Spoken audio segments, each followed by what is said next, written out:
Yesus menyembuhkan orang sakit. Yesus yang tidak berubah dari dulu, sekarang sampai selama-lamanya. Dia adalah Tuhan yang sanggup menyembuhkan orang sakit sekarang juga. Betul tak? Dulu bisa, sekarang bisa, selama-lamanya bisa ya. Karena Yesus tidak berubah. Puji Tuhan, haleluya. Yesus tidak berubah. Lalu saya tanya, kalau Yesus tidak berubah, dulu menyembuhkan orang sakit, sekarang juga bisa menyembuhkan orang sakit. Saya tanya, dulu membangkitkan orang mati, sekarang bisa enggak? Juga bisa kan? Yesus sudah berubah kan? Kenapa pendeta-pendeta hanya menyembuhkan, tidak membangkitkan orang mati? Jawab. Pendeta-pendeta gembar-gembar, Yesus tidak berubah. Dulu, sekarang, selamanya tidak berubah. Bawa dia ke kuburan. Yesus bilang, Lazarus keluar. Suruh pendeta ke kuburan. Iskandar keluar. Yang keluar cacing. Iskandar yang sudah mati tidak keluar. Yang mati tidak keluar. Lalu tanya dia, Yesus tidak berubah, kenapa sekarang tidak bisa? Paling banyak dia bilang, Yesus bisa, saya yang tidak bisa. Kalau you tidak bisa, you berdoa sama Tuhan dong, minta mujizat dong, karena Tuhan tidak berubah. Nah di situ mulai tidak bisa bertanggung jawab. Saya bukan seorang pemuda yang ikut-ikutan. Waktu saya menjadi orang Kristen, lebih susah dari semua sebayaku. Waktu saya umur 17, saya sudah komunisme, saya sudah ateisme, saya sudah evolusionisme, saya sudah segala sesuatu ajaran melawan Tuhan. Itu menjadi pikiran saya. Lalu saya berkata, Tuhan, saya tahu Engkau agung dan besar, tapi saya sulit membuktikan. Saya tahu ajaran Kristen itu baik, tapi sudah dirusak oleh banyak orang Kristen. Saya tahu ibu saya sangat beribadah, tapi dia kurang pengetahuan.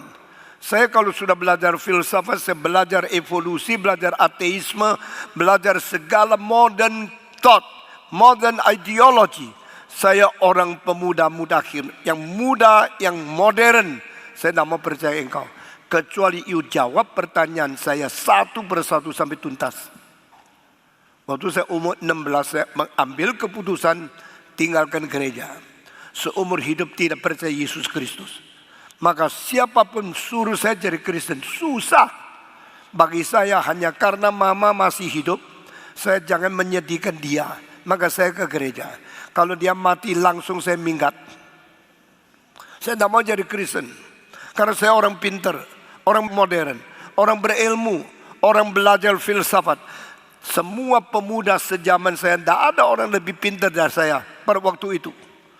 Waktu itu saya di dalam SMA kelas 2. Pagi menjadi murid, sore mengajar, malam mengajar lagi. Kapan belajar, kapan kerja, pekerjaan rumah saya sendiri. Tidak usah.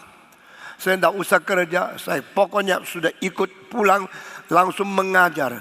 Dan gaji saya umur 16, 2 kali lebih besar dari pendeta paling besar di gereja paling besar di Surabaya.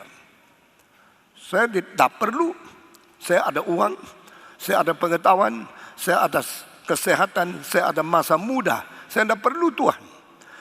Pada waktu 16 akhir, sebelum umur 17, Tuhan mengirim beberapa hamba Tuhan memberikan jawaban kepada saya dengan kuat luar biasa argumennya dan dengan semangat yang luar biasa korbannya, dengan kehangatan api yang luar biasa.